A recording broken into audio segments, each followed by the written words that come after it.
थोडो वेळ देवाची उतरां नियाळ करूंक तुमकां स्वागत करता. आमच्या हर एकल्यांची गरज नीज जावन गोत्तसचें एकल्याक मात्र. What is the true need of your heart. तुज्या काळजाचें नीज गरज कितें म्हणून गोत्तसचें एकल्याक मात्र. खंय मुशेर तुज्या काळजाचें थंयसर ती गरज ती पूर्ण जायना जाल्यार तवळ मुशेर आमकां नीज जावन थंयसर समाधान आनी सूख ना. आमी थंय मुशेर पिडेस्त जावन आसता. ते दोळ पर्यंत आमची गरज ती काळजाची गरज संपूर्ण जायनातल्या वेळार आमची ती पिडा फिजिकल सिकनेस न्ही बगर आमच्या काळजाची पिडा अंतस्करणांत एक पिडा आसा आनी ती पिडा गूण जायना बगर आमी पिडेस्त जावन आसता. कितेंगी भितर एक उणेपण कितेंगी आमचें तें भितर करगोवणी. सिकनेस म्हळ्यार कितें थंयसर lack of health in your physical body म्हळ्यार आमच्या कुडींत थंयसर भलायकी नातलीत पिडा म्हणटात न्ही गे. तशेंच आमच्या अंतस्करणाक एक पिडा आसा एक लॅकींग आसा उणेपण आसा. आनी तें कितें त्या एका उणेपणांतच येता आसतना खंडीत थंयसर राग मोसोर आनी टेंशन पिवचें व्यभिचार करचें फोट मारचें माट मंत्र जावं पुरो विग्रहाराधन बोंब्या पुजा जावं पुरो हें सकट मनशाच्या भितर आसच्या त्या पिडे वरवीं थंयसर येवचें तें एक सिमटम्स जावन आसात लक्षण जावन आसा. सिमटम्स भितर एक पिडा आसा म्हणून ताचे सिमटम्स भायल्या रितीन आमकां दिसता. केदाळा ती ट्रू नीड आमचे भितर आसचें तें उणेपण तें फुलफील जाता गे तवळ ताची पिडा वेता. ताच्या भितर अंतस्करणांत जाल्लें कितें सकड थंय पिडा आसा ती गूण जाता.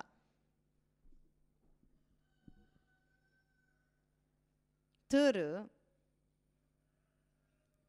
हर एका मनशाची नीज गरज कितें. What is the need of every human being. True need म्हळ्यार नीज गरज हर एका मनशाची कितें जावन आसा. हर एका मनशाची नीज गरज कितें. आमकां कितें जाय नीज जावन आमकां कितें जाय. नीज गरज कितें म्हळ्यार देवाचो मोग द लव ऑफ गॉड. हर एका मनशाची नीज गरज देवाचो मोग जावन आसा. बरें एक जॉब न्ही वा जिवितांत कितें सकड आमी सांगता न्ही की बरो घोव बरें बायल बरें कुटुंब बरें एक भलायकी जावं पुरो बरी संपत्ती आसा बरें नांव स्थानमान बरी प्रॉपर्टी बरी फ्रेंड्स ते सकड न्ही. All these things are not your true need. तुजी गरज नीज जावन ही न्ही. कित्याक म्हळ्यार हें सकड आसले तृप्तेंत नात. हें सकड आसले जायते जण आसात so called good things of this world. ह्या संवसाराचें जायतें बरेंपण थंयसर घेवन अनुभव करन आसचीं जायतीं जाणां आसात पूण स्टील तीं सॅटिस्फायड न्ही. तांचें थंय तृप्ती ना. कारण कितें म्हळ्यार कारण कितें थंयसर ट्रू नीड तांची नीज गरज आनी तांचे भितर येवंक ना. हर एका मनशाची नीज गरज कितें म्हळ्यार देवाचो मोग तो जावन आसा. ताचे भितर एक वॅक्यूम ताचे भितर आसा. ते एम्प्टी स्पेस ताचे भितर आसा. हर एकल्याच्या काळजांत ते एक एम्प्टी स्पेस आसा. मोग म्हणलो जायचे काळीज सारक्या रितीन काम करीचें जाल्यार मनशाचें जिवीत सारक्या रितीन वर्क जायचें जाल्यार फंक्शन जायचें जाल्यार देवान आशेवच्या रितीन देवान कशें आमकां थंयसर रुपीत केलां गी खंयच्या पासून रुपीत केलां गी त्या रितीन आमकां जिवंक साध्य जायचें जाल्यार फंक्शन समा रितीन करीचें जाल्यार खंडीत आमकां कितें जाय म्हळ्यार देवाचो मोग जाय आमच्या काळजाक. आनी आमी तें सोदता खंय सोदता आमच्या सांगात्या घोवातय वा बायलेतय भुरग्यांतय फ्रेंड्सांतय आवयतय बापायतय तो म्हजो मोग करना ही म्हजो मोग करना ती म्हजी मोग करनात येंत कंप्लेंट न्ही आमचें. ती आनी की चड इल्लोसो मोग केलो जाल्यार हांव बऱ्या रितीन हांव बरें जियेतें आसलीं. बायल सांगता म्हजो घोव आनी इल्लो बऱ्या रितीन मोग केलो जाल्यार हांव बऱ्यार आसतलीं ह्या रितीन दुसऱ्या सांगात हांव वेतीनातलीं. घोव म्हणटा बायलेन निज म्हजो मस्त मोग केलो जाल्यार हांव इतलो व्हडलो पिवंडो जातो नातलो हांव पिवंकूच पियेतो नातलो. कितलीं भुरगीं म्हणटात म्हजी आवय बापाय नीज जावन आमचो मोग केल्लो जाल्यार आमी पाड जाते नातल्यांव, आमी ड्रग्साक एडिक्ट जाते नातल्यांव, आमी प्रोनोग्राफीक एडिक्ट जायनातल्यांव, इल्लिगल रिलेशनशिपाक वयता नातल्यांव, लिवींग टुगेदराक वयता नातल्यांव, आमचो आवय बापायनी आमचो मोग करूं ना देखून आमी गेल्यांव. हें सकड मानसीक रितीन भौतीक रितीचे कल्पन जावन आसा. ह्या संवसारांत आसच्या हर एक बापय सांगाता मेळून तुजो मोग केल्यार, हर एक आवय सांगाता मेळून तुजो मोग केल्यार तूं सॅटिस्फाय जायनाय. Still you feel empty in your heart. संवसारांत जायते बरे आवय बापाय आसात. संवसारांतले हर एक आवय बापाय सांगाता मेळून थंयसर तुजो पूत आनी धूव म्हणून काणयो न्हू, तुका तुजो मोग केल्यार तूं सॅटिस्फाय जायनाय. स्टील तुका सॅटिस्फाय जावंक जायना. आनी संवसारांत अशें हर एक घोव तुजो मोग केल्यार तुका तृप्ती करूंक जायना. सांगाता म्हणून सकड बायलांनी तुजो मोग केल्यार तुका तृप्ती करूंक जायना. ह्या संवसारांत अशें हर एक भुरगीं तुका मेळून तुज्या फाटल्यान येवन तुजें थंय मोग दाखयल्यार थंयसर तूं सॅटिस्फायड न्ही. कित्याक म्हळ्यार देव मनशाचें काळीज रुपीत केलें देवाच्या मोगान भरूंक. God created your heart to be filled by and to be content with the love of God. मनशाचें काळीज, मनशाचें अंतस्करण देवान थंय रुपीत केल्लें कित्याक म्हळ्यार, थंय रचलें कित्याक म्हळ्यार मनशाक नीज तृप्ती, नीज सॅटिस्फॅक्शन मेळचें खंयच्या मुखांतर म्हणून देवान प्लॅन केलां म्हळ्यार ओन्ली थ्रू हीज लव. देवाच्या मोगातावन मात्र. देखूनच कोणायच्या विशांत, घोव विशांत, बायले विशांत, आवय विशांत, बापाय विशांत, फ्रेंड्सां विशांत, भुरग्यां विशांत कंप्लेंट सांगिनात. कितले कंप्लेंट्स सांगल्यार प्रेजन ना. हांगासर रावून आमी बोधन करीत तुमी सगळ्यांचो मोग करीचे, वय मोग करीचे. पूण मोग केल्ले वरवीं तांकां सॅटिस्फॅक्शन मेळना, तृप्ती जायना. थोडी म्हणूंक पुरो आमी आमच्या भुरग्यांचो कितलो मोग केला गोत्तागी, पूण आमकां मस्त तांणी दुखयलां. थोडी बायले म्हणटात आमी कितलें थंयसर ह्या संवसारांत घोवाचो मोग केला म्हळ्यार ह्या संवसारांत कोणीय मोग करतना तितलो हांवें म्हज्या घोवाचो मोग केला. कित्याक तर म्हाका मोस केलो. तुज्या मोगातावन थंयसर तुज्या घोवान तुका मोस करनासतना जियोंक जायना. तर आमी मोग करूं नजो की मोग करीत देवाची थंयसर आज्ञा ती जावन आसा, उपादेश तो जावन आसा. तुज्या मोगातावन तुजो घोव तृप्ती जायना, समाधानान वचना तो. तुजी बायली थंयसर तृप्तेन रावना. तशें जाल्लें जाल्यार ह्या संवसारांत व्यभिचारूच जायते नातलें. हर एक भुरगीं आवय बापायक विधेय जाती आसलीं. हर एक लोक समाधानान जियेता आसलो. हर एकलीं तृप्तेन जियेती आसलीं. हर एकलीं समाधानांत जियेती आसलीं. मोगाच्या भावा भयणीनो, आज हर एक कडेन थंयसर समाधानांत ना, पीस जालां. थंय एक समाधानच ना. ह्या संवसारांत समाधान ना, खंय सोदल्यार मेळना. समाधान कुटुंबांत नातले वरवीं थंयसर बाराक, क्लबाक, ट्युरिस्ट प्लेसाक समाधान सोदून वेतात. मेळटा गी थंय मेळना, खंय मेळना. सेंट ऑगस्टीन सांगता, I have no rest for my soul until my soul rest in you म्हणटा. केदाळा पातकान जियोवचो तो मोग सोदून शांती सोदून जियोवचो तो ऑगस्टीन देवाचो मोग ताका ताचे थंय अनुभव जाताना तो सांगता, हांवें कितले कडेन सोदलें ह्या समाधाना पासत, कोणा थंय हांव सोदलें ह्या समाधाना पासत. एक समाधाना पासत खंय सोदल्यार म्हाका तें मेळूं ना. Nowhere I found it म्हणटा.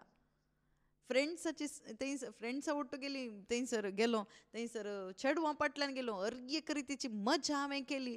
पयशांनी सोदलें, फ्रेंड्सान सोदलें, चेडवांत हांव सोदलें, सेक्सांत हांव सोदलें, जॉबान सोदलें. थोडी म्हणटात न्ही जॉबान तांतू सगळ्यांक ती सॅटिस्फॅक्शन सोदचीं आसात. ह्या संवसारांत कितलें सोदल्यार थंयसर मोरचे म्हणसर सोदल्यार कितेंय सोदल्यार कितेंय तुका मेळल्यार सकट तुका मेळल्यार थंय मेळना.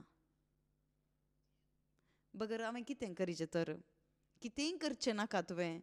देवाचो मोग तुजे थंय बोराजे. You must be filled by the love of the father. देवाचो मोग, बापाचो मोग तुजे थंय बोरल्या वेळार तुजें जिवीत तृप्ती जाता, समाधान तुका मेळटा.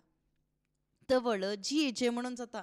तवळ कोणी आसल्यार कित्याक सोम्या, कित्याक हें जिवीत कोणा खातीर हांवें जियोवचें, जियोन कितें प्रयोजन, इगर्जेक येवन कितें प्रयोजन, कितें मेळटा, कितें देवान केलां, कितेंच प्रयोजन ना. एंत कंप्लेंट आमी म्हणून आसता तवळ पर्यंत.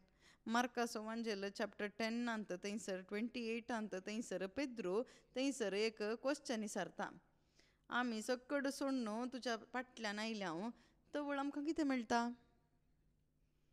थोडे फावटी आमी रिट्रिटाक येचे कित्याक वता गे, कितेंय मेळटा म्हणून. रिट्रिटाक येतना थंयसर प्रेयराक येतना आमच्या मायंडांत आसता आमी कितेंगी जोडीचे, आमकां कितेंय जाय हांगा ताव न्हू, कितेंय म्हणी मेळाजे आमकां. पळया तितल्यार पेद्रून म्हळें आमी पळय सगळें सांडून तुजो पाटलाव केला. पळया हांगासर कितें म्हणटा म्हळ्यार थंयसर मस्तली धरचें सोडलां तांणी, तितल्यान सोडून तांच्या स्वभावांत पोटी मारच्यांत आनी कितें मोसोर करच्यांत कितेंच उणेपण जावना तेंय सोडूना तांणी. पळया थोड्यांच्या जिवितांत बेजार करचें, दुसऱ्यांक दुशण करचें, राग करचो सोडला गी ना, मागीर कालें सोडलें न्ही गे. तवळ पेद्रू म्हणटा आमी चक्कड सांडून तुज्या सांगाता येता म्हणून. पेद्रून काही सोडूना न्ही जावन, आमी सांगता आमी सगळं सोडलां, सगळं सोडून तुजो पाटलाव केला. पळया तुजो पाटलाव आमी केला न्ही म्हणून सांगलें. ताका जेजून जाप दिली. ते एक सवाल विचारता मातेवाच्या वांजेलांत चॅप्टर 19:27 थंयसर तो सांगता काल म्हळ्यार आमकां कितें मेळटा. What is the benefit we are going to get if I come for this retreat. पळया आमी पळय सक्कट सांडून तुजो पाटलाव केला, आमकां तर कितें मेळटलें. वय थोडी विचारूंक पुरो तुमी बायबल काणयोन डेली वेतात न्ही, तुमकां कितें मेळटा, कितें मेळ्ळें तुमकां, कितें मेळ्ळें जेजू क्रिस्तान कितें दिलां तुमकां आसा गी. पळया तितल्यार पेद्रू उलोवन म्हणालो आमी पळय सक्कड सांडून पळया सक्कड सांडून तुजो पाटलाव केला, आमकां तर कितें मेळटलें, आमकां तर कितें मेळटलें. पळया कसलें सवाल. पळया आमकां कितेंय मेळाचें न्ही गे, कितेंय मेळना जाल्यार कितें वचून कितें प्रयोजन. मनीस कितेंय मेळटा म्हणल्यार त्या लाभा पासत तुजी येता. आमी ताका आमी ताचे वटू काजार जाल्यार कितें मेळटा, आमी इतलें शिकल्यार कितें मेळटा, आमी हें हेल्प केल्यार कितें मेळटा आमकां, आमी रिट्रिटाक गेल्यार कितें मेळटा, कितेंय मेळाचें. मेळना जाल्यार कितें प्रयोजन. गांवची विचारतात दुसरी पुराय विचारतात तुमी रिट्रीट म्हणून वेतात न्ही गे, तुमकां कितें मेळ्ळें. सायडीच्या घरची थंयसर व्हडलें एक घर बांदलें थंयसर, तुमी आनी की भाड्याच्या घरांत आसात, तुमकां कितें मेळ्ळें. तुमी रिट्रीट जेजू जेजू जेजू म्हणून तुमी सुमार वर्सां जावन जेजू फाटल्यान वेतात न्ही गे, तुमच्या कुडींत इतली पिडा आसा, दूख आसा, कित्याक आनी की तुमकां थंयसर भलायकी मेळना, कितें मेळ्ळें तुमकां. तुमी देव देव म्हणून मागणें मागणें म्हणून वेतेत आसात न्ही गे, तुमकां आनी की काजारत जावना, भुरगींत जावनात, बरें एक जॉब मेळूना, घर मेळूना, कितल्या गी जाणांक कितलें सक्कड मेळना. देखून पेद्रू थंयसर विचारता आमी सक्कड सांडून आयल्या आतां आमकां कितें मेळटलें. कितले गी पोटी आमी जेजू लागीं येवचें कित्याक म्हळ्यार आमकां कितेंगी मेळटा म्हणून, आमकां कितेंगी मेळटा म्हणल्यार एक्सपेक्टेशनांत आमी येवचें. आमच्या कुडीच्या सैबाक कितें सकड बरेंपण मेळटा, कितेंगी मेळटा. आजय जायतीं जाणां हांगासर कितेंगी मेळटा म्हणून येवचीं आसात. आमी थंय रिट्रीटाक गेल्यार बरें जाता, बरें जाता म्हळ्यार कुडीच्या सैबाक कितें सकड सूख मेळटा तें मेळटा. आयच्या दिसा जायतीं थंयसर रिट्रीट सेंटरां, माट मंत्र करच्या सेंटरां बरीं थंयसर आसात. नांव रिट्रीट सेंटर ज्योतिशालय म्हणून आसना, तसलें थंयसर बोर्ड आसल्यार कॅथलीक आमी कॅरिझमॅटिक्स आमी वचना थंय. देखून सैतानान थंयसर नांवूच दुसरें दवरलां, retreat centre, spiritual retreat centre म्हणून दवरलां. आत्मीक रिट्रीट सेंटर जायतीं नांवां थंयसर दवरता. थंय कितें मेळटा म्हळ्यार कुडीक कितें सकड जाय तें सकड मेळटा. म्हळ्यार मनशाच्या ते लस्ट कितें सकड वॉन्ट्स आसा डिझायर्स आसा ते कितें सकड आसा गे तें सकड फुलफील जाता म्हणून नीज जावन नीज देव मनशाचे वॉन्ट्स आनी डिझायर्स थंयसर फुलफील करचो देव न्ही. True God will not satisfy the wants and desires of the human flesh. मनशाच्या कुडीच्या सैंबाचे हर एक कुशी थंयसर तिरसूंचो देव नीज देव न्ही. मागीर कितें तुका तुजें तें कितें करता. मनशाच्या आत्म्याक जाय जाल्लें रक्षण सोडवण दिवचो नीज देव जावन आसा. True God gives you true salvation for your soul and spirit. तुज्या आत्म्याक जाय जाल्ली ती नीज सोडवण दिवचो नीज पोशण दिवचो जावन आसा नीज देव. तें तांकां गुर्तू ना. जायतीं अद्भुतां करन सगळ्यांची पिडा शिडा गूण करन थंयसर उंड्याचें अद्भुत तें सकड पळयत आसतना आमकां कितें थंयसर पेद्रू कितें दिसलें म्हणल्यार आमकां कितें मेळटा म्हणून थंयसर आसल्या थंयसर ताचो पाटलाव करना आयिल्ल्या जायत्या जाणांक कितें सकड मेळ्ळें. आतां आमी ताचो लागींच आसा ताचें शीस आमकांय कितें मेळटलें असलें सवाल थंयसर खंय मुशेर एका मनशाच्या मोतींत आसता गे. केदोळ पर्यंत ताच्या काळजांत देवाचो मोग थंयसर एक्सपिरियन्स जायना गे तवळ पर्यंत असलेंच सवाल आमी विचारनच आसता. आमकां कितें मेळटा म्हाका कितें मेळटा म्हाका कितें मेळटा. जेजू फाटल्यान आयल्यार म्हाका कितें मेळटा. मागणें म्हळ्यार म्हाका कितें मेळटा. रिट्रिटाक गेल्यार म्हाका कितें मेळटा. असलेंच सवाल आमकां मेळूंकूच आमी जायते कडेन भोंवूनच आसता. मेळना जाल्यार मागीर बेजार जाता आमकां. मेळ्ळ्यार आमी कुशेन थंयसर मायकान येवन आमी सांगता हे रिट्रिटाक आयल्या उपरांत आमकां एक बरें एक घर मेळ्ळें आनी थंयसर ताळयो पेटोवंक जायतीं जाण आसतात. तांच्या मतीन कितें म्हळ्यार आमकां एक घर मेळोंक पुरो. आमी थंयसर रिट्रिटाक गेल्या उपरांत सुमार वर्सां पयलें 15 वर्सां जावन आमकां भुरगें ना आमकां भुरगें मेळ्ळें आनी तवळ भुरगीं जायनातल्यांक आमकां एक भुरगें मेळटा म्हणून थंयसर क्लॅप मारतात. आतां आमी सातव्या वर्सा आसा 15 वर्सांच्यांक मेळना जाल्यार खंडीत आमकांय मेळटलें. आमी 15 पावना म्हणल्यार एक होप एक तांकां मेळटा. 15 वर्सां पयलीं आमकां मेळटा. आमी 4 आनी 5 इयर्सांत आसा हांव.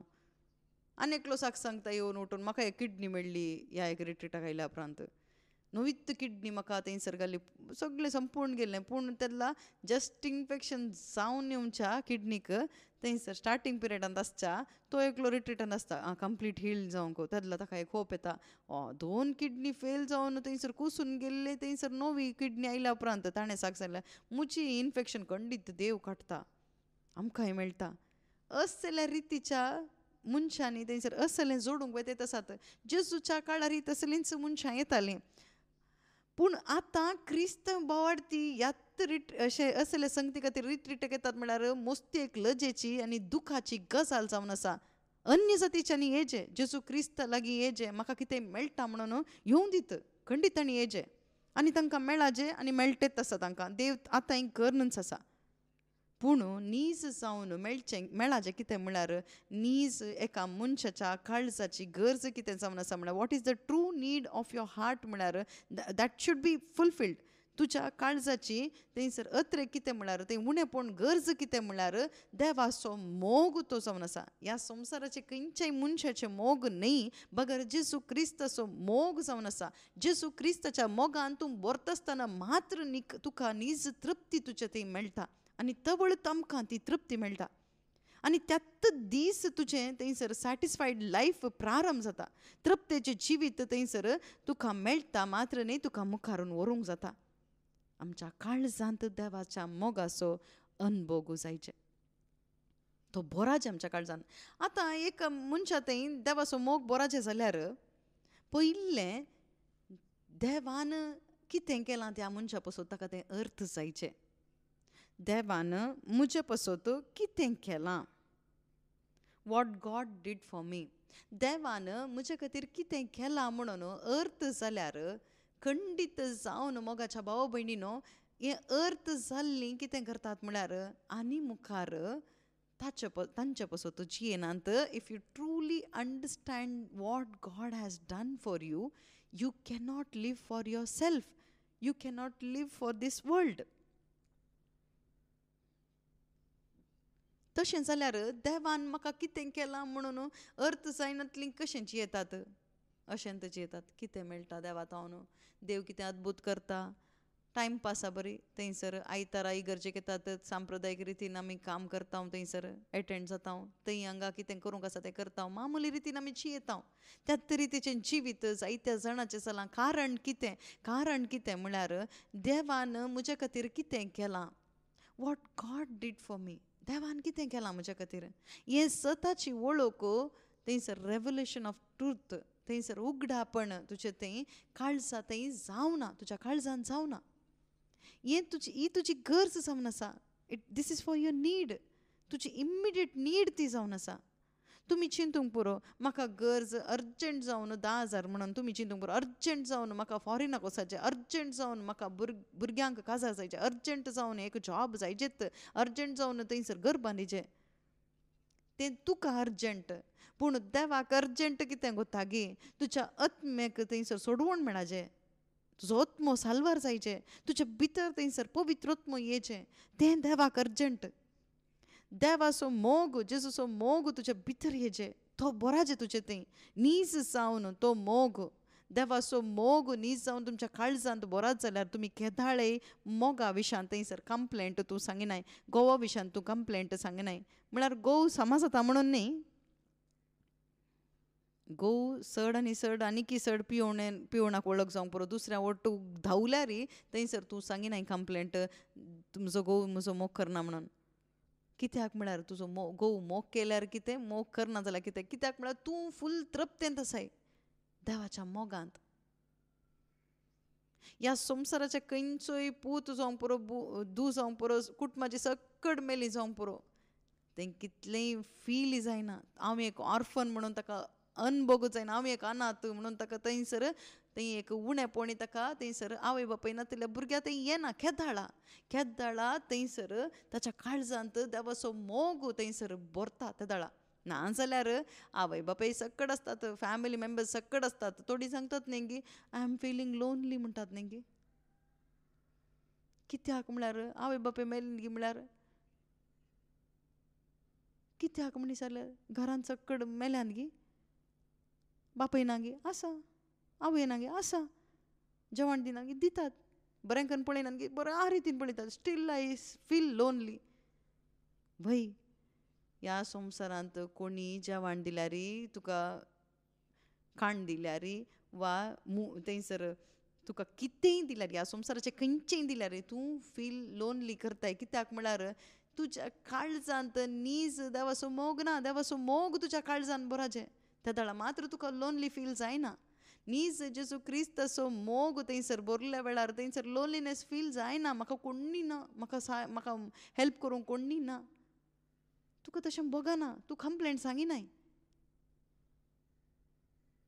कारण देवाच्या मोगाक तसली सकत आसा. आनी देव आशेता गे, देव तुजे थंय आशेता हर एकल्यांनी थंयसर असल्या मोगांत थंयसर बोराजे, हर एकल्यांनी बोराजे थंयसर एकामेकाचो मोग करनच जियेचें म्हणून देवान आमकां थंयसर दवरलां. देवान रचयल्ल्याचो उद्देश कितें, ताच्या मोगान आमी बोराजे आनी त्या मोगान आमी जियेचे म्हणूनच देवान आमकां रचलां. न्ही की आमचे चॉकलेट बिस्कीट मोगांत जियोंक न्ही, त्या मोगांत जियोंक आमकां देवान रचुना. कितलें चॉकलेट केल्यार आनी एक पुटी कंप्लेंट जाता, तांकां चड दिलें, म्हाका उणें दिलें. पूण जेजूचो मोग एकल्याच्या काळजांत एका मनशाच्या भितर येत जाल्यार, तो बराच जाल्यार ताचे थंय कंप्लेंट येना. ताचे थंय कितें येता म्हळ्यार प्रेजींग मात्र येता. Thank you Jesus, praise you Jesus, thank you father. हर एकाकी थँक्यू म्हणूंक जाता देवाक. पूण आज आमी क्रिस्तांव जावन आसुनी देवा मुखार कंप्लेंट सांगून आसा. कितल्या जाणां बायलांचे थंयसर एकच एक मागणें घालें म्हळ्यार म्हज्या कशेंय म्हणी म्हज्या घोवाक सामा कर. घोवांचें मागणें घालें, म्हज्या बायलेक कशेंय म्हणी तूं सामा कर सोम्या. भुरग्यांचें मागणें कितें, म्हज्या आवय बापायक सामा कर. सामा कर म्हळ्यार अर्थ कितें म्हळ्यार म्हज्या कुशे प्रकार म्हाका एडजस्ट कर दी म्हणून. म्हाका एडजस्ट जातेत ना ती दुसऱ्यांक एडजस्ट जाल्यान ती दुसऱ्यांक दुसऱ्या हर एकाकी ती एडजस्ट जाल्यांत म्हाका मात्र ती एडजस्ट जातेत नात हें आमी देवा लागीं मागता खंय मुशेर मागता म्हळ्यार खंय मुशेर तुज्या काळजांत कंप्लेंट सांगून थंयसर मागच्या तुजे भितर देवाचो मोग केदोळ पर्यंत बरो नांगी तवळ पर्यंत एंत कंप्लेंट तुजे भितर आसता तुजे भितर थंयसर बरल्या उपरांत कितें जाता म्हळ्यार तूं कोणी कशीं आसूं न्ही म्हाका कितें आय एम सॅटिस्फायड तसलो अनभोग आगोस्तिनान अनभोग केलो ताच्या काळजांत मोगाच्या भाव भयणीनो ओ अनभोग आमी कशें जोडचें म्हणलें सवाल तुमकां येवंक बरो तुमी म्हणटात जेजू क्रिस्ताच्या मोगांत बोराजे म्हणून कशें भरचें तर बोराजे जाल्यार आतां सद्याक आमची परिस्थिती अशी आसा की आमचे भितर थंयसर बोरुल्लें पयिल्लें खाली करी जाता आमच्या भितर जायतें बोरून आमी दवरलां तें सकट आमी खाली करचें पडटा आतां देखूनच जेजू क्रिस्त ताच्या फस्ट प्रिचिंगांत कितें सांगलें गोता गी रिपेंट म्हळ्यार खाली करा म्हणून सांगलें कितें खाली करचें तुजें भितर आसचें खाली करा म्हणून सांगलें unless and until you empty whatever is filled in your heart junks of this world you cannot be filled by the love of God आमच्या भितर कितें सकट आमच्या मोती भितर आमच्या अंतस्करणांत काळजांत कितें सकट संवसाराची आशा कितें सकट कुशालकाय आसा न्ही संवसाराचें कितें सकट बोरलां न्ही तें सकट एम्प्टी जायनासतना तें खाली जायनासतना स्वार्थ आसा आमच्या भितर अविश्वास आसा आमच्या भितर that is very dangerous false teaching आमच्या भितर आसा पोटकिरें थंयसर समजणी आसा देवा विशांतली फोटकिरी समजणी आसा फॉल्स फेथ आसा फॉल्स बिलीफ आसा अविश्वास आसा सूख समजणी आसा आमच्या भितर त्याच रितीन सेल्फ सेंटर्डनेस आसा लास्ट आसा प्रायड आसा हें सकट मनशाच्या काळजांत बरोवन तुमी कितलें हात वयर उखलून थंयसर बोब मारून मागल्यार थंयसर तुमकां खंयचोय देवाचो मोग अनुभव येना कितें एक सकत आयिल्ल्या बरी जाता थंयसर बोब मारून पडटा तुट्टा तें पुरो जाता पूण तुज्या भितर देवाचो मोग अनुभवाक येना देखूनच तुज्या भितर आसचें कितें सकट जंक्स आसात कितें सकट भायर वचचें अविश्वास तुजें तन भायर वचचें थंयसर कितें सकट अविश्वास कितें सकट आसा तें सकट भायर वचचें तें फोट आमचें तन भायर वचचें आनी भितर आहलें भायर घालचें कोणें भायर घाल्या उपरांत भितर बरीचें आतां भायर घालीचें जाल्यार भितर घालीचें जाल्यार एकच एक वाट जावन आसा देवाचें उतार मात्र शुभ वार्ता मात्र जावन आसा देखूनच जेजू क्रिस्तान थंयसर शिसांक सांगलें तुमी वचून हर एका लोकाक थंयसर शुभ वार्ता परगट करा म्हणून सांगलें तुमी वचून सकट जाणांक go and proclaim the gospel to all the people म्हणून सांगलें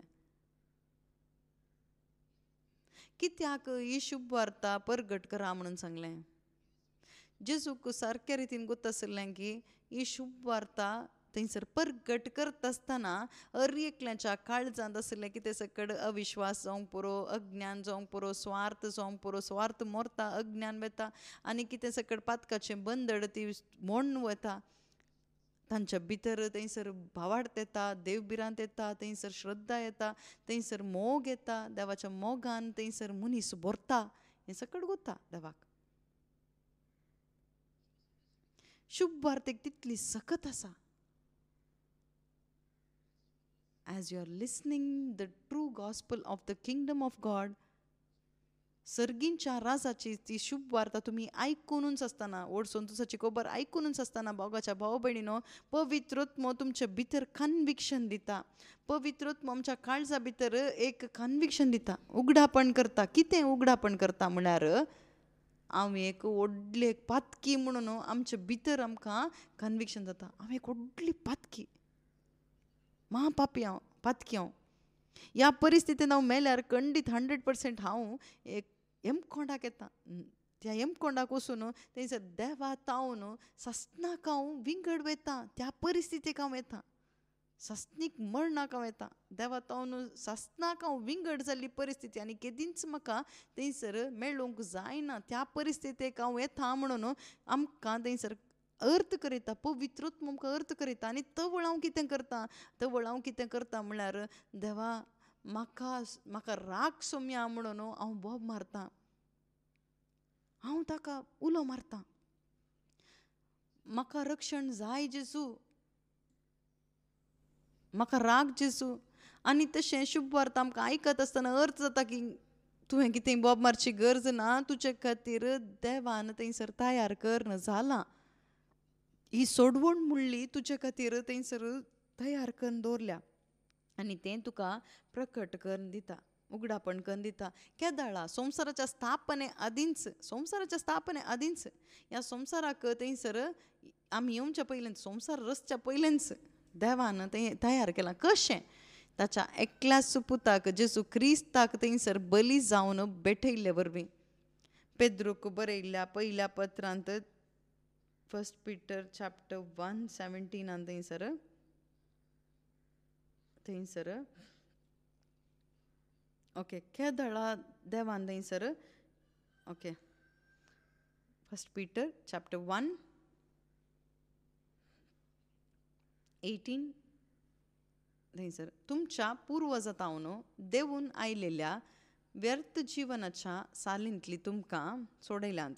1:18, 19 and 20 ओके. तुमच्या पुर्वजांतावन देवून आयिल्ल्या व्यर्थ जिवनाच्या सालींतली तुमकां सोडयल्यांत म्हणून तुमी जाणा आसात. अशें सोडयल्लें रुप्यान वा भांगरान वा नासतेल्या मालान न्ही, बगर आई बावीण आनी कथावीण शेळयेच्या म्हणजे क्रिस्ताच्या अमोलीक रक्तान. संवसाराचे स्थापने आदींच देवान ताका विंचलो आनी ह्या शेवंटीच्या काळार तुमचे पसोत ताका उगडापो केलो. Praise Lord. संवसाराचे स्थापने आदींच देवान हें प्लॅन केलें. जेजू क्रिस्ताक आकात्त म्हणून थंयसर ताणें उगडापो केलो. खंयच्या पसोत ताणें देवाक गोत आसलें की हो लोक ह्या संवसारांत रचलेलो एक लोक थंयसर आदावन तावन संवसाराच्या अखेर पर्यंत आमच्या पर्यंत थंयसर मनीस थंयसर पाताक करनंत जियेता. पाताक करन आदावन तावन थंयसर मनीस कितें करता, एक दीस कितें जातात म्हळ्यार एक दीस ती नाश जातात, सस्तीक मरणाक ती वळख जातात. देखून ह्या मनशांक कशेंय म्हणी हांवें सस्नाच्या उज्यात थावन राखाजें. देखून देवाच्या मायंडांत एक योजन आसलें, ताच्या मोतींत एक योजन आसलें. जेजू क्रिस्ताक हाचे पासून थंयसर उगडापें करीचें म्हणून हें थंयसर ताका आलोचना आयिल्ली. आदांक रचल्या उपरांत न्ही, आदांचें पाताक जाल्या उपरांत न्ही, पाताक करच्या पयलेंच, मनशाक रचच्या पयलेंच, सूर्योसंद्रेम हर एक रचच्या पयलेंच, पयल्या दिसा म्हणून आसा न्ही, त्या दिसाच्या पयलेंच देवान हाच्या पासून जेजू क्रिस्ताक थंयसर उगडापो केलो. तर तुमी चिंता म्हजें आनी तुजें थंयसर आत्म्याची सोडवण थंयसर देवाक कितलें थंयसर चिंतून आसा. ह्या विशयान कितलें देव चिंतलां, देवान चिंतलां. देवाचो मोग प्रारंभ जावचो आमी पाताक केल्या उपरांत न्ही, आमी पाताक करच्या पयलेंच थंयसर ताचो मोग देवान थंयसर प्रिपेर करून दवरला. God prepared his love for us before the creation of the universe. तर एक सवाल आमच्या थंय येता, तर देवाचो मोग संवसाराच्या स्थापने आदींच ताणें प्रिपेर केला जाल्यार म्हाका कित्याक आनीक मेळूं ना? मेळना जे आसलो न्ही गे, तो मेळोंकूच थंयसर हें शुभ वार्ता आसची. तो मेळाजे म्हणूनच थंयसर आमकां समुदाय थंयसर देवानंच सभा बांदून हाडल्या. कित्याक? हर एका मनशांनी देवाच्या मोगान बराचें म्हणून. एक्लेशिया देवान आपोवन थंयसर विंचून काडन थंयसर नेमलेले जावन आसात. ताका सांगात तांकां आपयल्ल्यांक थंयसर चर्च म्हणटात. आज खंयच्याक म्हणटात? आज बिल्डिंगाक चर्च म्हणटात. पूण जेजू क्रिस्तान बिल्डींग मानूना, बिल्डींग मानिनासतना जेजू क्रिस्तान आपोवन नांव काण आपोवन थंयसर विंचून तांकां नेमलें आनी धाडलें तांकां. कित्याक पासत थंयसर सभा बांदली? कित्याक ही गरज? कित्याक? गो, वसा, हो मोगाचो संदेश तुमी प्रसार करा, परगट करा, मेसेज ऑफ लव. कित्याक म्हळ्यार हर एका मनशाकी जाय देवाचो मोग. हर एका मनशांनी थंयसर देवाच्या मोगान भराजें. भरल्या वेळार कितें जाता? थंय कंप्लेंट ना, समाधानान जियेत. ह्या संवसारांत सर्गींचें जिवीत थंयसर कितेंच मोसोर नासतना, स्वार्थ नासतना आमकां जियोंक साध्य जाता. देवाच्या संबंधान आमकां जियोंक जाता, समाधानान जियोंक जाता. आसतें ना. कारण कितें? एक नीज शुभ वार्ता थंयसर प्रसार जायना. Main problem, major problem is the true gospel is not been preached. False gospel has been preached everywhere. हर एका कडये थंयसर फोटकिरी थंयसर बरी खबर थंयसर परगट करता येतात. जेजू फोटकिरी प्रवाद कितें? थंयसर सुबवार्ता कितें? जेजू आयिल्लो तो तुका थंयसर ग्रेस्त करूंक, जेजू आयिल्लो तो तुका पिडा गूण करूंक, जेजू आयिल्लो तो तुका आशेल्लें सगळें दिवंक, जेजू आयिल्लो तो तुका फस्ट रँक होल्ड करूंक, जेजू आयिल्लो तो थंय तुका बरो एक गौरव दिवंक, स्थानमान दिवंक, तुका व्हडलो मनीस करूंक. अशें फोटकिरी थंयसर शुभ वार्ता जायते कडेन प्रसार जावन आसा. आनी थोडे कडेन थंयसर जेजू क्रिस्त आयिल्लो तुमकां येमकोडा घालूंक, जेजू क्रिस्त आयिल्लो तो तुमकां तीर्प दिवंक, जेजू क्रिस्त कोण सकड थंयसर पोटकिरे आसात थंयसर पाड आसात तांकां सगळ्यांक थंय येमकोण दिवंक, बरें आहल्ल्यांक थंयसर सर्ग दिवंक. जेजू क्रिस्त म्हणटा हांव आयिल्लो तीर्प दिवंक न्ही म्हणटा. कित्याक म्हणटा? जेजू क्रिस्त म्हणटा हांव तीर्प दिवंक न्ही, बगर हांव आयलां रक्षण दिवंक, सोडवण दिवंक. हांव तुमकां शिक्षा लावंक न्ही, बगर हांव तुमकां सोडवण दिवंक, तुमच्या ह्या सस्नाच्या उज्यांत हांव न्हू राखूंक, त्या शिक्षेंत हांव न्हू, तुमच्या सासनीक दंडन थावन तुमकां राखूंक हांव आयलां म्हणटा. जोमच्या वंजलांत चॅप्टर 3:17 दिसता आसा. जोमचो वंजल चॅप्टर 3. ओके. कित्याक देवान आपल्या पुताक संवसाराक धाडलो, संवसाराची नीत करच्याक न्ही, पळया, बगर ताचे मरिफात संवसाराची सोडवण जावच्याक. संवसार म्हण कोण? हांव आनी तुंत, हर एक मनीस. पळया, पुताक थंयसर संवसाराक धाडलो कित्याक? संवसाराची नीत करूंक न्ही, बगर ताचे मरिफात संवसाराची सोडवण करूंक.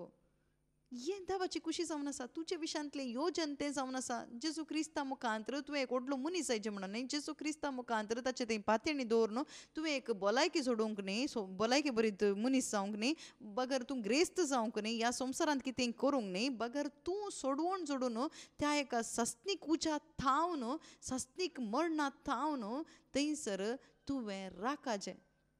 तुका राखाजें मात्र न्ही, तुका सोडवण दिजें. सस्नाक देवाच्या सांगाता तुका जिवंक जायचें. ह्या संवसारांत सूख खाण घेवन सकड कश्ट नासतना जिवंक न्ही. जेजू क्रिस्त ह्या संवसाराक देवान जेजू क्रिस्ताक धाडलो. बगर जेजू क्रिस्ताक ह्या संवसाराक धाडलो सस्नीक त्या उज्या थावन तुका राखूंक, त्या दंडना थावन तुका राखूंक. देवा थावन विंगडवेची परिस्थिती आसा गी? आसा. हर एक अविश्वास्यांक आसा. कोणाक सकड दंडन तीर्प आसा? खंयच्या कॅटेगरीच्यांक आसा? तुमकां आसा गी? म्हाका गुत्तू ना. पूण हांव तीर्प दिना, बगर उतार तीर्प दिता. जोमच्या वंजलांत चॅप्टर 8 थंयसर आसा. हांव तीर्प दिना, पूण तीर्प दिवचें एक आसा, म्हजी उतरांत तुका थंयसर तीर्प दितात म्हणून आसा. Gospel of John chapter 8 verse.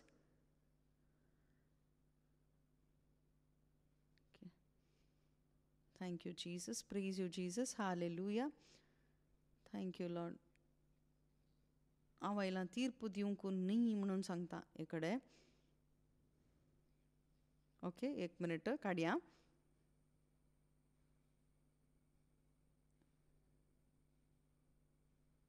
Thank you, Jesus. Praise you, Jesus. Hallelujah. Okay. Zoom's Evangel, chapter 12,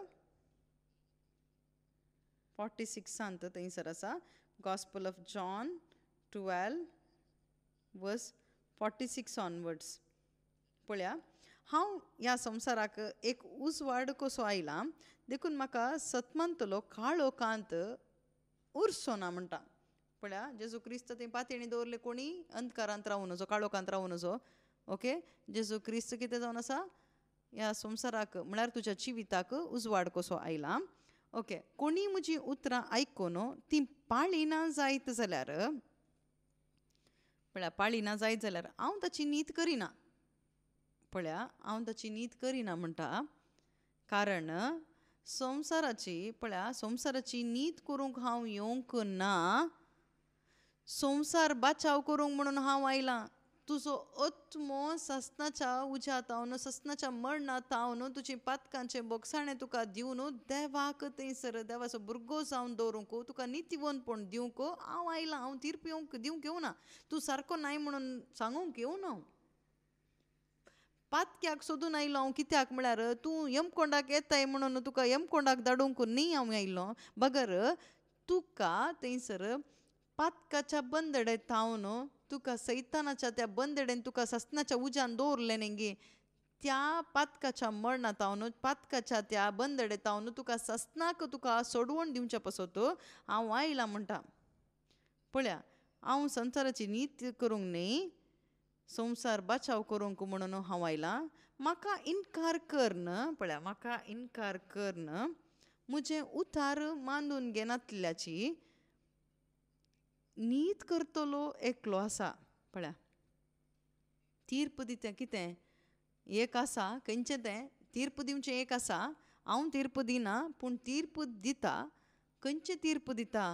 हांवें उसारलेलें उतारस निमाण्या दिसा ताची नीत करतलें. पळया, हांवें उसारलें उतार. तीर्प कितें दिता? देवाचें उतारस. The word I have spoken with you. The one who rejects me and does not receive my word has a judge. On the last day, the word that have been spoken, that will judge. पळय हांगासर म्हणटा हांवें उलयल्लें उतारस तीर्पाच्या दिसा तूं उरल्यारी मेल्यारी. ओके, तूं मेल्यारी थंयसर तुका उठोवन थंयसर तुका तीर्प दिता. आज देव ताची उतरां आमकां दिवन आसा. देवा थंयसर बावार्थ दवरून आमी पातकाक पाठ करन आमचें काळीज उक्तें करून दितना पवित्रोत्म आमकां दिता. देवाचो मोग आमकां अनुभोगाक येता. पूण देवाचें उतार तुमकां आयलां, तुमी रिपेंट जावंक तयार नात, तुमी रेडी नात जेजू क्रिस्ताक रिसीव करूंक. तुमकां ब्लेसिंग मात्र जाय, आशिर्वाद मात्र पुरो, जेजू नाका. ह्या संवसारान म्हाका सुखान जियेचें सर्ग नाका. त्या रितीन आसल्यार तीर्प दिवचें एक आसा, ताची उतरां जावन आसात. एक दीस तुमकां जजमेंट मेळटा. कित्याक म्हळ्यार तुमी थंयसर जेजू क्रिस्ताक रिजेक्ट केलां. पाताक केल्ल्या खातीर न्ही, जेजू क्रिस्ताक तुवें रिजेक्ट केल्ल्या खातीर. When everyone who hears the word of God and rejected will be punished. Rejected Jesus will be punished. केदाळा ह्या संवसारान न्ही, एक दीस न्याय तीर्प आसा. तीर्प खंयच्या रितीन आसता म्हणजे येत्त रितीन आसता तीर्प. ह्या तीर्पाक वळख जायनासतना आमी जियेचें जाल्यार मोगाच्या भाव भयणीनो, आमच्या काळजांत कितें बराजें म्हळ्यार जेजू क्रिस्ताचो मोग आमच्या भितर बराजें.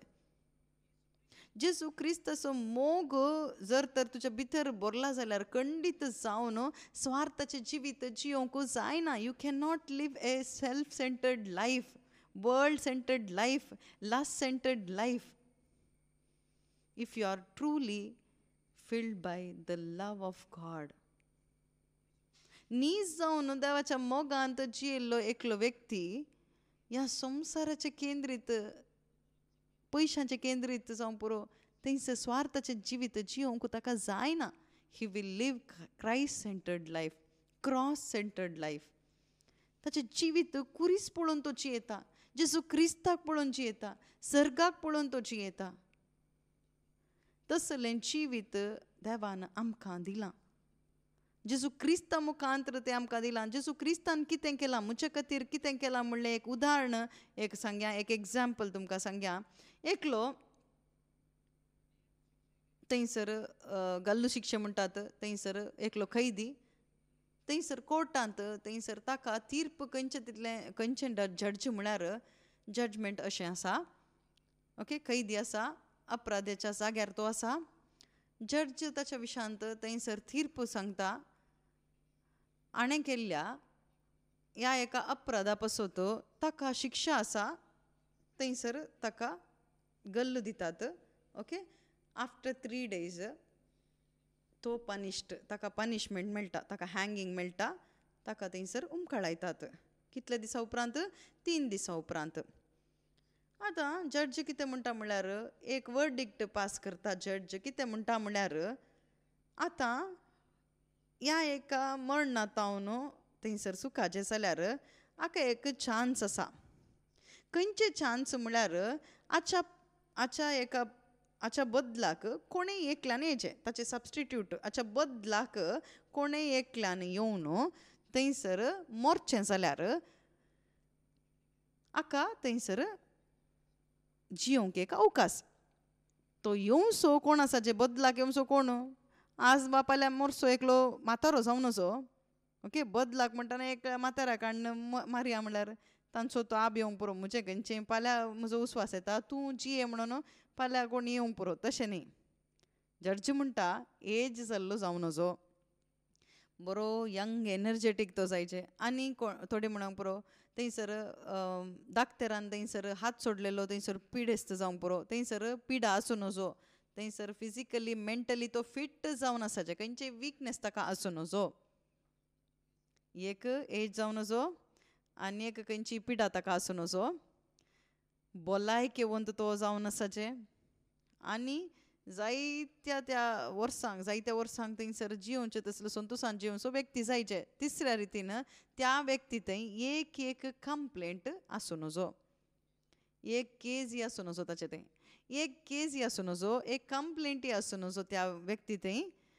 तो आप जावन असो, व्हडली माय जावन असो कोणी आसूं नजो, बगर तरणाटो जावन आसाचे. ओके, तुमी सांगा ह्या रितीन कोण येतीत? जेजू येवचे न्ही, हांव सांगता. ह्या रितीच्या एक कॅटेगरींत जड्ज थंयसर वर्डिक्ट दिल्यार कोण येतीत? कोणी येतात गी? कोणी येनात.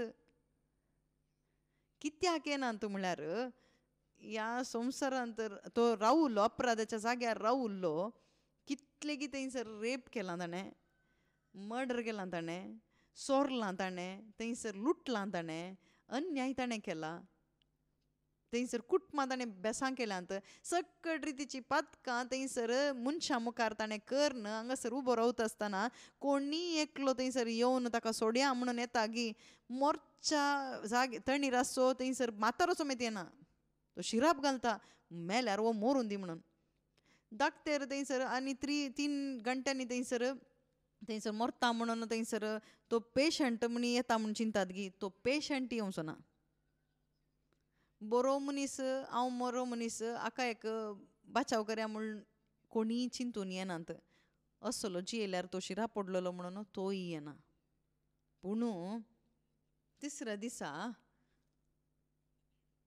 हाका थंयसर उमकाळोवच्या दिसा कोणी येवना. वर्डिक्ट बरयलें कोणें? जड्जान. लास्ट जड्जान चिंतलें तो एकलो बरो जड्ज. ओके, एक काम करता, हाचे पसत हांव तूं मरता,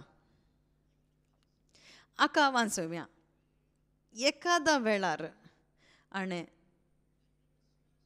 म्हाका उडासाक हाडन बरो जाल्यारय जावंक पुरो, बरो जावन जियोवन दी आनी मुखार. इतले दीस हाचे भितर कितें सकड थंयसर अपराध आसले की ते सकड हांव खाण घेता म्हणून जड्ज कितें करता म्हळ्यार 3 दिसां उपरांत थंयसर ते उमकाळोवच्या परिस्थितीक वता आसतना ताच्या बदलाक जड्ज त्याच जजमेंटा प्रकार थंयसर भलायके बरीत, खंयचोय अपराध नातुरलो, पिडा नातुरलो, थंयसर प्राय जायनातलो, तो एक जड्ज येवन हांव मरतां तुजे खातीर, तूं भियेनाका, तूं आसच्या जाग्यार हांव मरतां. पूण तुवें एक काम करीचें, म्हज्या जाग्यार तुवें जियेचें, तूं एक नितीवंत जावन तुवें जियेचें. I will take the place of unrighteous so that you can take the place of my righteousness. तुजें अनितीवंतपणाचें तें जिवीत हांव खाण घेतां, म्हजें नितीवंतपण तुका हांव दितां, तूं नितीवंत जावन जियेचें. मोगाच्या भाव भयणीनो, जेजू क्रिस्तान केल्लें तेंच जावन आसा, जेजू क्रिस्तान हेंच केल्लें जावन आसा. सासनीक मरणाक वळख जावन देवाच्या त्या रागाक, देवाच्या कोर्टांत थंयसर आसून एकल्यांनी एक ऑल आसिनस एक मनीस पातकी जावन आसा. एकल्यांनी एक मनीस पातकी आनी देवाचे थंयसर तिरपाक वळख जायचे एकल्यांनी.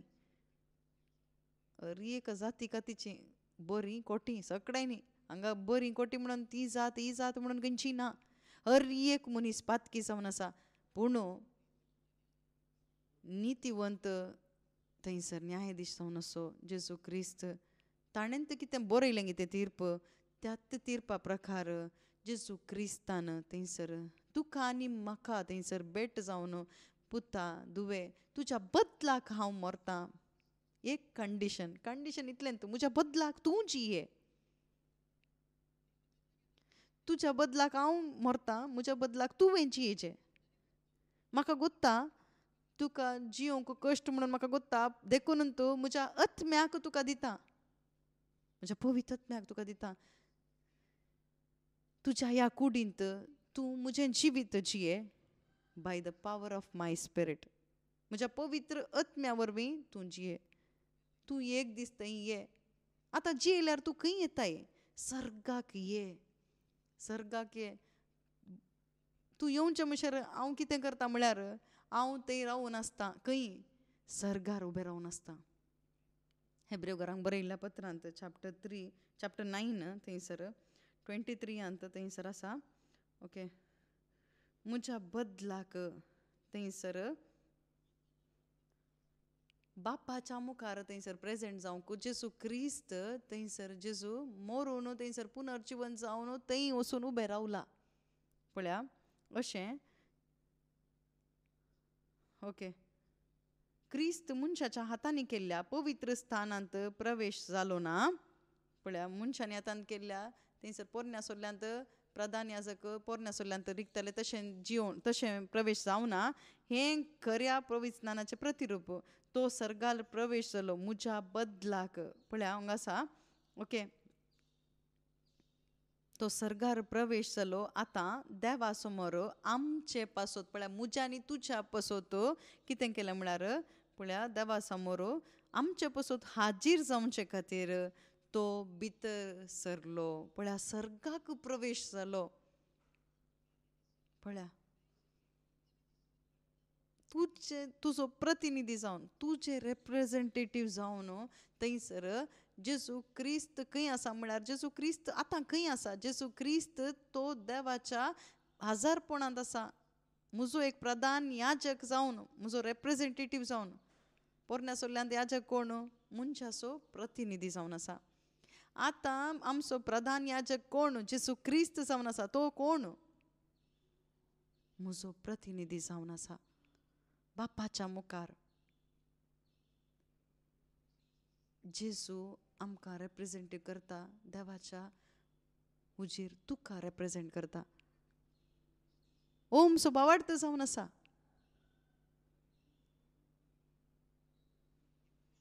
ह्या संवसारांत आमकां जेजू सोडून गेला आतां टेस्टिंगाक, परिक्षा कोण पात येतात म्हणून पळोवंक.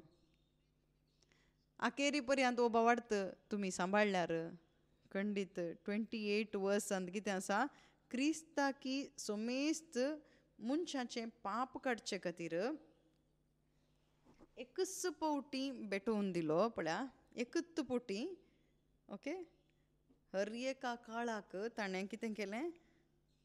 पळया आदावन तावन संवसाराच्या आखेर पर्यंत हर एकल्यांक थंयसर दुसरें बलिदान नाका. पातकांच्या पारीकपणा पासत दुसरें बलिदान ना आनी नाका.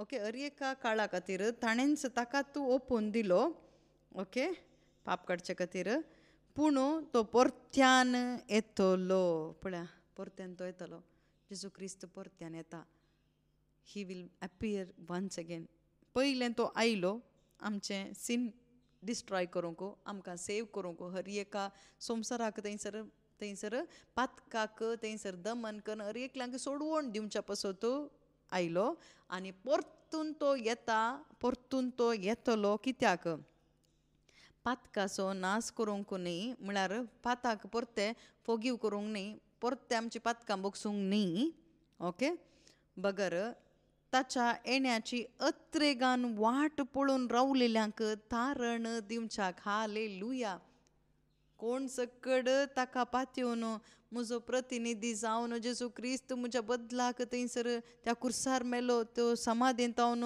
म्हज्या बदलाक उठलो थंयसर सर्गाक तो सडलो म्हज्या बदलाक म्हजो बदलाक जावन सर्गारच्या त्या बापाच्या आजारपणांत आसा म्हणून थंयसर जेजू थंय आसा हांवूय थंय आसा म्हणून अर्थ परते जेजू क्रिस्त अशें सांगून येता म्हणून हांवें चिंतचें एक्सक्यूज मी डॅडी आत्तां येता म्हणून सांगता थोडे फावटी म्हणटा हांव न्ही गे आत्तां येता म्हणून एक्सक्यूज मी सांगून येता न्ही गे तशें एक्सक्यूज मी आत्तां येता म्हणून सांगून सीद सकयल येवन कोण सकड तो येता म्हणून निरीक्षण जियेल्यांत गे तांकां तशें तूकलून व्हरून वयर व्हरून दवरता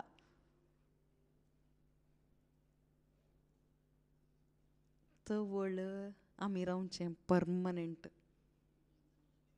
ते निरीक्षा कोण त्या अत्रेगान थंयसर वाट पळयतलींच नीज ओरिजिनल क्रिश्चन्स उरलीं पुरा थंयसर डम्मी if you have this hope Jesus will come soon to take me to the presence of the father ताच्या आजारपणाक देवाच्या आजारपणाक म्हाका उबें रावंक थंयसर जेजू क्रिस्त आपोवन व्हरूंक येता म्हणल्यार त्या अत्रेगान त्या तयारेन देवाच्या मोगान थंयसर आनंदान जिवन चिंच नीज क्रिस्तांव बावार्थी जावन आसात तित नीज क्रिस्तांव समुदाय जावन आसा एक बिल्डींग काणयोन कॅन्डल काणयोन स्टॅच्यू काणयोन थंयसर कुरिसूम काडून थंयसर बायबल काणयोन आलेल्यो करन असली सभा आमकां दिसता तसा तूं खंयच्या सभेंत आसाय थोडीं म्हणटात न्ही गे तुमी खंयच्या सभेंत आसात म्हूण विचारतात न्ही गे तुमी म्हणाजे हांव थंयसर अत्रेगान वाट तयार पळोवच्या त्या सभेंत हांव आसा म्हूण सांगिचें त्या बरवशाच्या सभेंत हांव आसा म्हूण सांगिचें खंयच्यो बरवसो फाल्यां सकाळ बरें जाता म्हणलो बरवसो गी तसल्या सभेंत गी खंयचो बरवसो एकूच एक बरवसो जेजू क्रिस्तान थंयसर स्थापीत केले एकूच एक उद्देश तो येता जेजू म्हाका आपोवन व्हरूंक वता प्रेज द लॉर्ड आनी ह्या एका देवाचो मोग अर्थ कर्ण ह्या निरीक्षेंत जियेतल्याक ह्या हो संवसार फावो तो जागो न्ही कश्ट आसा यातन आसा हें अर्थ जाल्ली कितें करतात गोतागी मोरूंक तयार जातात जेजू क्रिस्ता खातीर कितलीं जाणां थंयसर मोरूंक तयार जालीं रक्तसाक्षी जालीं कित्याक म्हळ्यार तांकां थंयसर पयलें जावन देवाचो मोग तांकां अर्थ जालो देवाचो मोग तांकां अर्थ जालो तांकां एक बरवसो मेळ्ळो कॉन्फिडन्स मेळ्ळो होप मेळ्ळो जेजू क्रिस्त येता म्हजो प्रतिनिधी जावन जेजू क्रिस्त म्हाका आपोवन व्हरूंक येता हांव येता म्हणलो तसलें एक कॉन्फिडन्स तांचें थंय आसलें आनी तीं कोणीय थंयसर दुस्मान थंयसर आदल्या दमसभेंत थंयसर मोरूंक आयल्यार म्हाका पयलें मोरा म्हणून हांव फस्ट थंय येता न्ही गी थंय सीट दवरला न्ही गी त्या सिटींत वचून बसयत न्ही गी विग्गी वचून आतां आमी रिट्रिटाक कित्याक आमकां राग सोम्या म्हणून कित्याक आमचें थंय बावार्थ ना देखून आमकां आनीकी थंयसर कुडी थंयसर कुसून वेच्या कुडींत जायती थंयसर आशा आसा संवसाराच्या दुरीचेक आमी एडिक्ट जावन जिवचे वरवीं अविश्वासान जिवचे वरवीं जेजू क्रिस्ताच्या नांवान हें सकड अविश्वास वचून दी शुभ वार्तेचो उजवाड तुमच्या भितर थंयसर तुमचें अंतस्करण बळवंत करून दी आमेन.